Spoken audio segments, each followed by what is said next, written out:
Hey everyone, welcome back to our channel. Are you looking to transfer money from your Visa gift card to your Reddit account?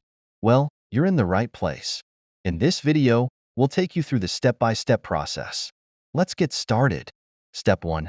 Create a PayPal account if you don't already have one. Head to the PayPal website and sign up for free. Step 2. Link your Visa gift card to your PayPal account. Go to the Wallet section, click Link a Card, and enter your gift card details. Step 3. Verify your card.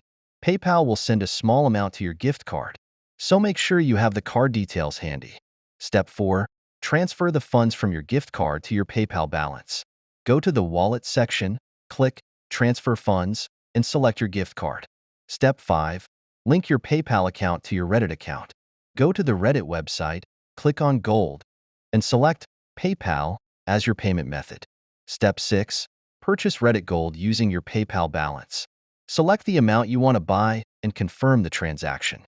That's it. You've successfully transferred money from your Visa gift card to your Reddit account. If you have any questions or need help, leave a comment below. Don't forget to like and subscribe for more helpful videos.